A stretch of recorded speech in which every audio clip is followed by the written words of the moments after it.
Yang perlu sahabat lakukan yang pertama-tama, sahabat tulis lafal kaf ha ya ain shad.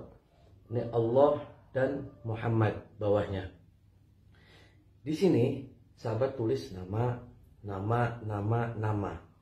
Namanya ditulis siapa yang kita tuju. Ini kalau mau menggunakan agar orang yang kita tuju memimpikan kita dan ingat terus sama kita. Atau majikan bos kita ingat kita dan perhatian sama kita. Ditulis.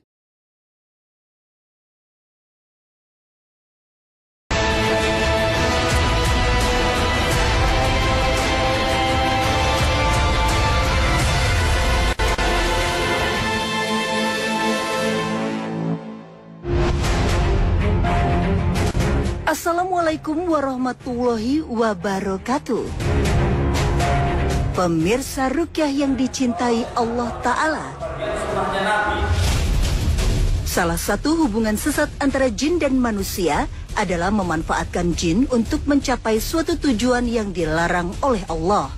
Sebagian manusia bahkan rela bersekutu dengan jin dan setan demi tujuan sihir yang bisa membuat korbannya menderita sakit, membuat rasa cinta, hingga memisahkan pasangan manusia, seperti yang harus dialami oleh Mulia Nuraini. Mbak Lia, ya.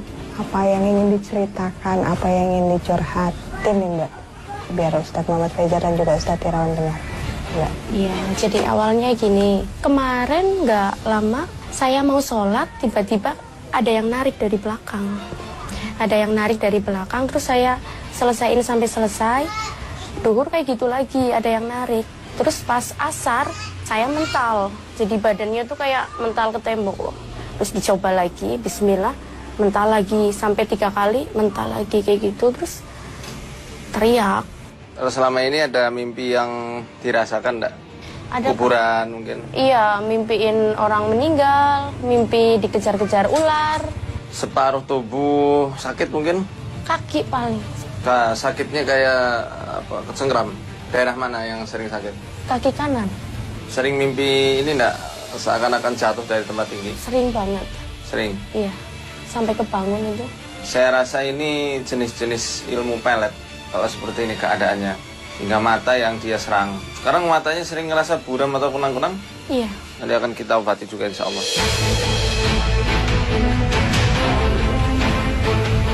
Kini Ustadz Muhammad Faizar mulai melakukan proses ruqyah.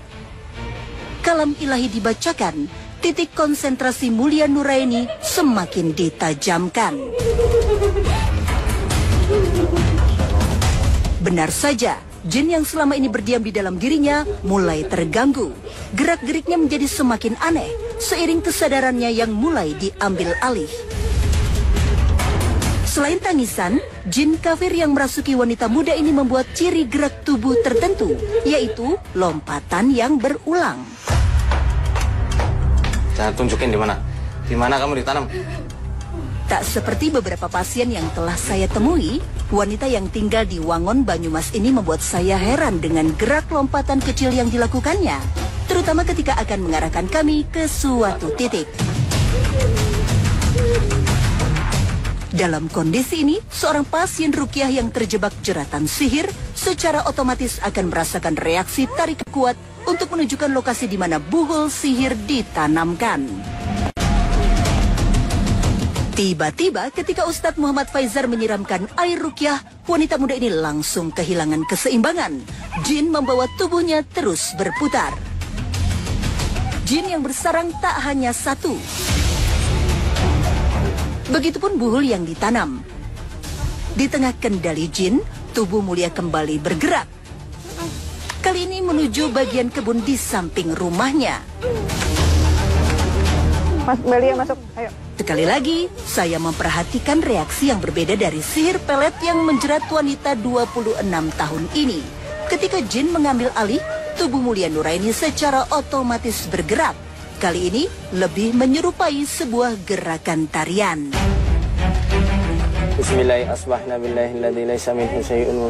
Faktanya, sihir pelet atau pengasihan telah melegenda di kalangan masyarakat Indonesia. Salah satu pengasihan bahkan konon punya kekuatan untuk memikat lawan jenis tingkat tinggi. Ustadz Muhammad Faizar kembali merukyah air dan garam. Oh, ini sudah memang. Target lokasi rukyah berikutnya adalah sumur di bagian belakang rumah.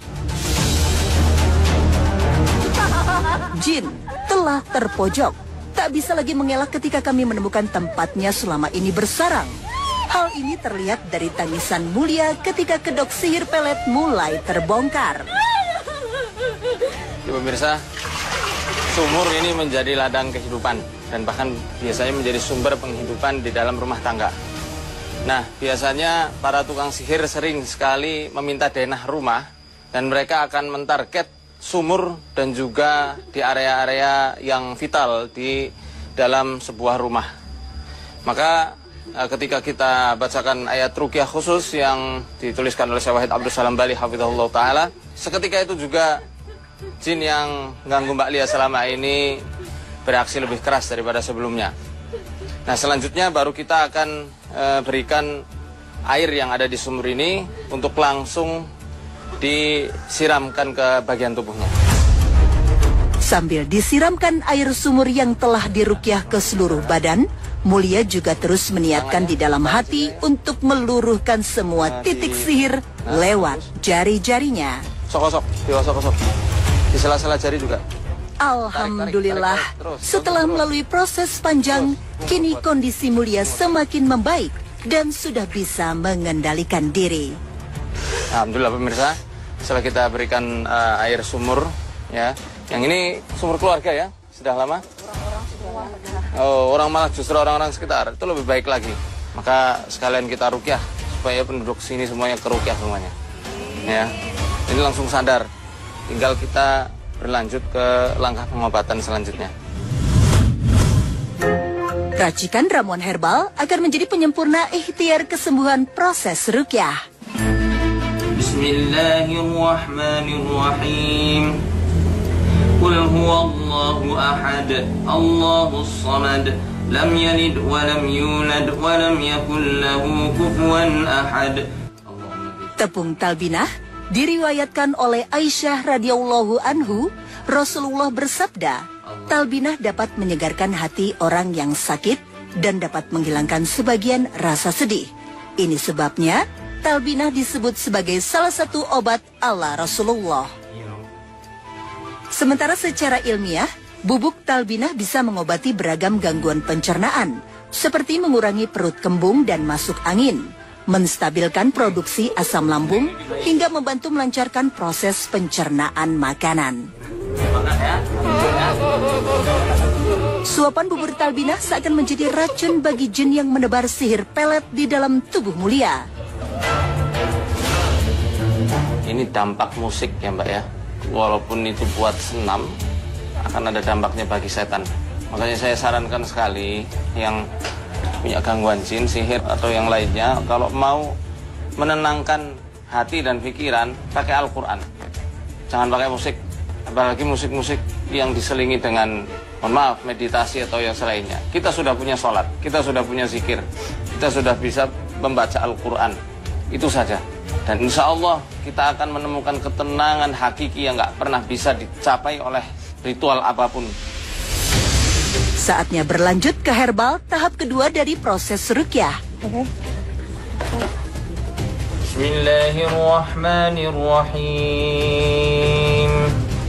Sambil di sauna, Ustadz Muhammad Faizar kembali membacakan ayat ruqyah.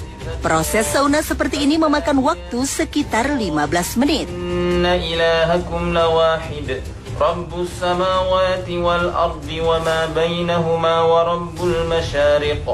Inna zayyana as-samaa'a ad-dunya bi zinatinil kawakib wa hifdhan min kulli syaitanin marid. لا يسمعون إلى الملأ الأعلى ويقذفون من كل جانب دحورا ولهم عذاب واصب إلا من خطف الخطفة فأتبعه شهاب ثاقب. Tahap terakhir, setelah disauna, kini wajah mulia akan diberikan masker. Campuran dua bahan madu dan kayu manis punya manfaat sebagai antimikroba. Kayu manis bermanfaat sebagai astrigen untuk mengecilkan pori-pori wajah. Selain itu juga berkhasiat untuk menyembuhkan luka dan anti penuaan dini. Allah Subhanahu wa Ta'ala telah memberikan solusi yang sangat sempurna bagi seluruh manusia, yakni Al-Quran dan juga sunnah dari kekasihnya yang mulia Rasulullah Muhammad sallallahu alaihi wasallam. Ketika ruqyah, mungkin gangguan jin dan sihir terlepas saat itu juga. Namun ingat ya ikhwah, bahwasannya jin itu adalah sebuah penyakit yang mereka bisa berpikir, mereka bisa menyusun strategi yang bisa menyerang korbannya kapan saja ketika korban itu melemah. Oleh karenanya, yang paling penting dan paling utama dalam proses terapi Quran yang panjang ini justru bukan di saat ruqyahnya, tetapi pasca ruqyah. Apa yang dilakukan oleh marqi? Apakah betul-betul berkomitmen untuk hijrah secara total dan sempurna, atau masih kembali kepada kebiasaan-kebiasaan lama yang membuat jin merasa betah dan kuat di dalam tubuh korbannya? Ibnu Qayyim rahimahullah menjelaskan, di antara amalan-amalan yang dapat menguatkan hati manusia adalah dengan membaca Al-Quran. Tetapi baca Quran yang bagaimana? Ibnu Qayyim rahimahullah menjelaskan, la syai'a anfa'u lil qalbi min qira'atil Qur'ani bitadabburi wa tafakkur. Tidak ada suatu hal yang paling bermanfaat bagi hati manusia daripada membaca Al-Quran bitadabbur, dengan perenungan, wa tafahum. Selain dengan merenungi, juga memahami apa yang difirmankan oleh Allah Subhanahu wa Ta'ala, sehingga pemahaman kita tertuntun lurus dengan apa yang Allah inginkan di dalam Al-Quranul Karim.